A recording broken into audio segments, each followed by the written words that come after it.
dolor.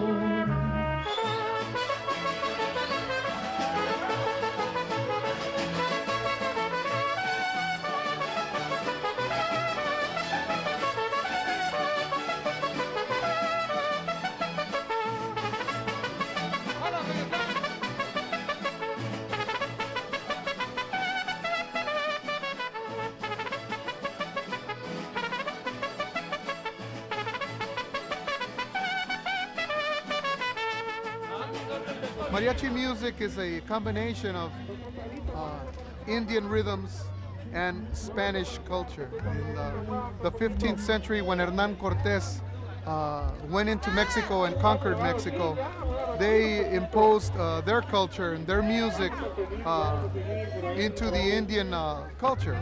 So when they went to the state of Jalisco and they dominated the Indians, the Cora Indians, they taught them Christianity, and along came the instruments, the violin, the guitar, and the harp.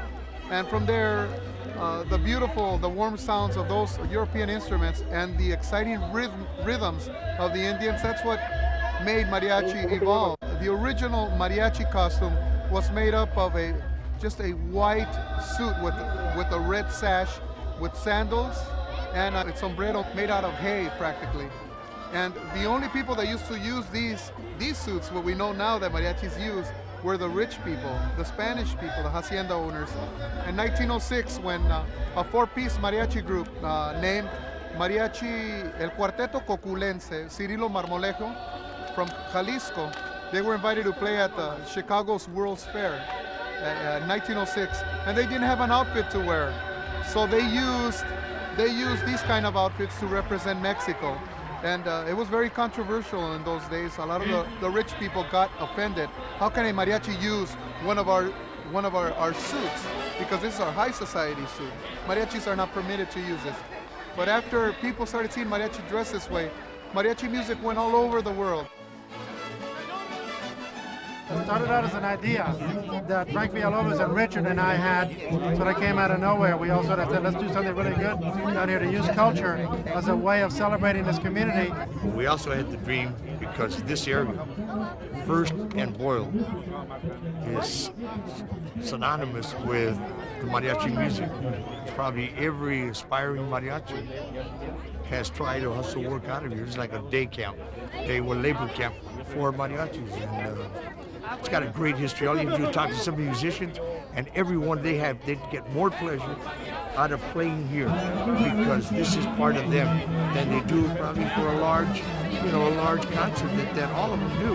It took a partnership between the city, cultural affairs, somebody that could drive it, El Nodell, and going out and soliciting money.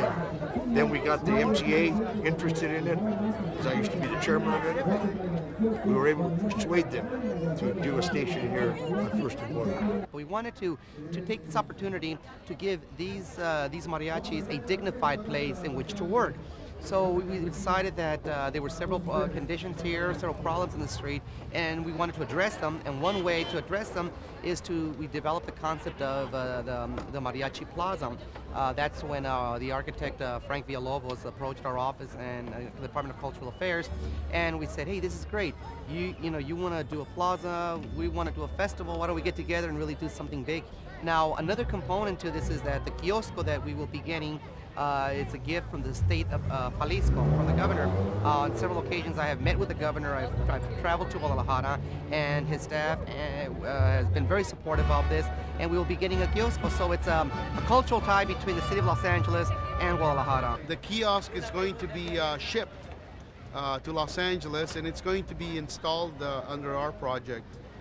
The design includes a lot of the artisan work, tile from Tonalá, cantera from Jalisco, and ironworks, which are traditional of kiosks in the plazas of Mexico. When we thought about the plaza, the natural was to have a festival at the festivities of Santa Cecilia, who is a patron saint of the musicians. And we hope to have eventually a statue here in the plaza honoring Santa Cecilia, the patron saint of the mariachi. So I immediately started fundraising. We got contributions from White Memorial, the Amundsen Foundation, the Parsons Foundation, Times Mirror Company, a whole list of wonderful underwriters, and then I also wrote a grant to the Intermodal Transportation Enhancement Corridor Authority in Washington, D.C., and we got a wonderful federal grant. We went through a 2-year planning process with the community to identify places where we could create major public spaces for the community, places where people gather that are natural places to put stations. It's what's done all over the world, where you use the stations as the major public spaces. Here is an ideal place. What the students are doing right now is they're donating public art back to the community. They do these individual projects that you see at the art exhibit and that they have exhibited all over the city. But the other thing they do is they donate murals, which is one that you'll see right here at Mariachi Plaza. They asked us if we could do it. We came here, we saw the wall, we see all these mariachis, and we love it, and we decided to do it. I designed the mural, and like other 4 people helped me.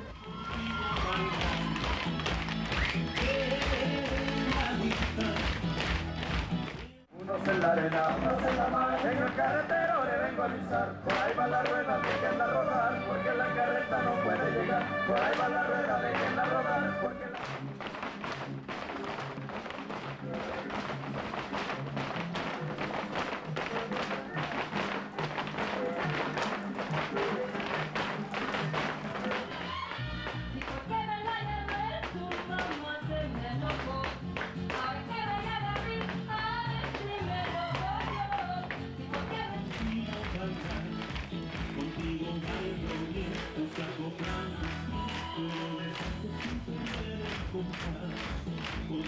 Mariachi, suena.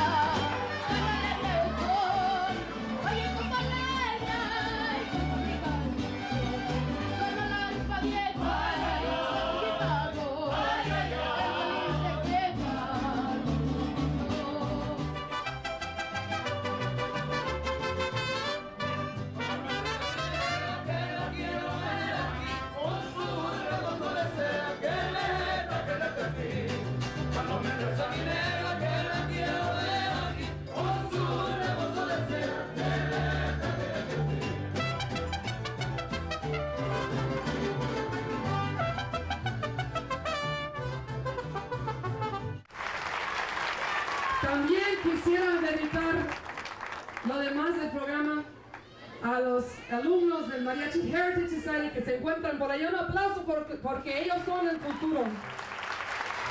This is for you guys, and we especially dedicate this afternoon to the Saint Cecilia, who is our patron saint of all musicians. This is her birthday, and this is her festival. Thank you very much. Qué rechula es la fiesta del Bajío, ay qué lindas sus hembras y su sol, Virgoncito que guarda el amor mío, ay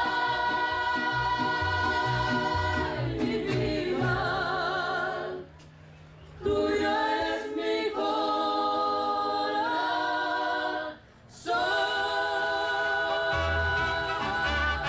Sí, señor.